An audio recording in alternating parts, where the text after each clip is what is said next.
kindergarten, and welcome to another writing lesson. The other day, we began our first writing task about our community helper for our class book. So before we dive into what we're going to continue doing in writing, let's see who our inspirational spotlight is for today. Our inspirational spotlight is Faith Ringgold. Faith is an American artist and author who became famous for creating innovative quilted narrations that communicate her political beliefs. While working as an art teacher in public schools, Faith began a series of paintings called American People, who portrayed the civil rights movement, which was a movement where people stood up for what they believed in. She believed in female perspective, believing that females can do anything. In the 1970s, she created American-style masks, painted political posters, and actively sought out and went through the art world. During the 1980s, she began a series of quilts that are amongst the best-known works, and she later embarked on a successful career as a children's book author and illustrator. The children's book that we will also be reading in a couple lessons is Tar Beach. Tar Beach is about a dream that Faith encountered.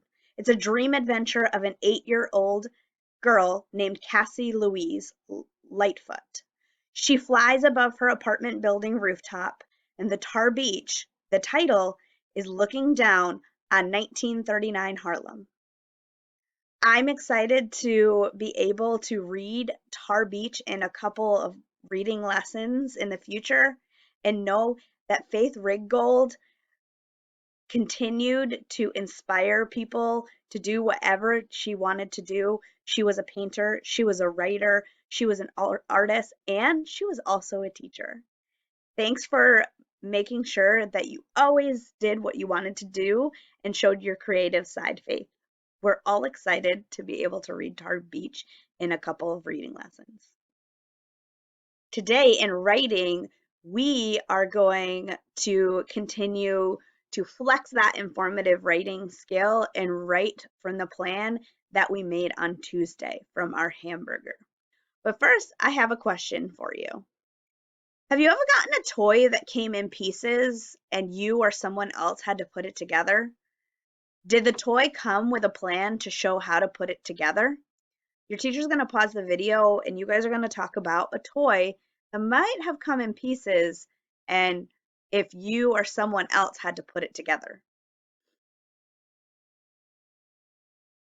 When you're opening up a toy that's in pieces, there usually is toy assembly instructions to tell you how to put something together. Why do you think those instructions are important? Those instructions are important because it helps you go through step by step, just like we do for writing and reading and math. We have thinking steps that we go through to make sure that we know what we're learning. Assembling a toy or furniture has instruction too, step by step, that lets us know how we should plan out. We use those plans to put together toy pieces or furniture or other everyday projects. The plans show us parts to include and how they fit together. Writers also use plans too. Today, we're going to learn how to use a plan to first write a first draft. In writing a plan, we're going to be using an outline. You could also use a story map, which we've used before, or other tools. Writing from a plan reminds writers what parts they need to include in their draft. The words and phrases on the plan also give writers a place to start when they begin writing complete sentences. Before we move on, I want you to think back to Tuesday. What was the type of plan that we used Tuesday to help organize our thoughts, our topic, and our details? Your teacher is going to pause the video. You're right.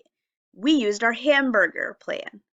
Remember, a sandwich is kind of like writing. We have the bread, and then we have The peanut butter and jelly are details in the middle, and then we have another piece of bread for the closure. We have our topic, our details, and our closure. On Tuesday, we worked on our topic and our details. Today, I'm going to model how I will take all of my details and my topic and put it into complete sentences. Your teacher may pause the video now or later for you to go get your materials that you will be working on. Remember, good writers think, tell, write, and draw. Today, we're going to write from the plan. We did the plan on Tuesday. So now we're going to use that plan and we're going to write from it. We're going to take those words that we put in our plan and we're going to put them into sentences.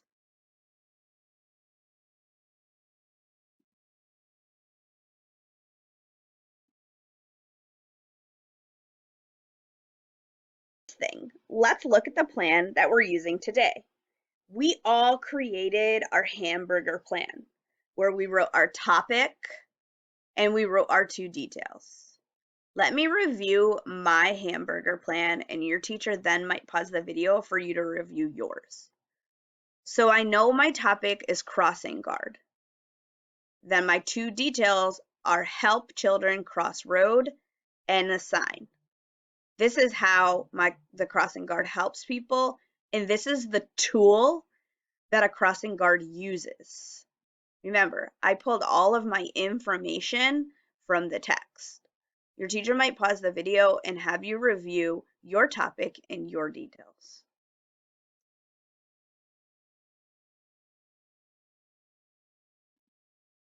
Okay, let's just look at my topic. For this task, I'm writing an informational text. I'm writing about a community helper and describing their job. My topic sentence, which a topic sentence is the first sentence, and it's going to tell the reader what your writing is mostly about. My writing is mostly about a crossing guard. So I'm going to take my topic and I'm going to put it in my sentence frame. For our sentence frame today, for our topic sentence is a blank is a community helper. So in this blank, I'm going to write my community helper. Who can remember the community helper I chose? Right, a crossing guard. What can I do? What can I use to remind myself what my topic is? I can go back to my hamburger planning sheet. I've broken apart my planning sheet so I can show you each part. But remember, your topic is the first thing you wrote about. So I am going to write crossing guard in this blank. To complete my sentence, a crossing guard is a community helper. Your teacher might pause the video now for you to work either on your lined paper or in Seesaw for you to write your topic and complete your sentence.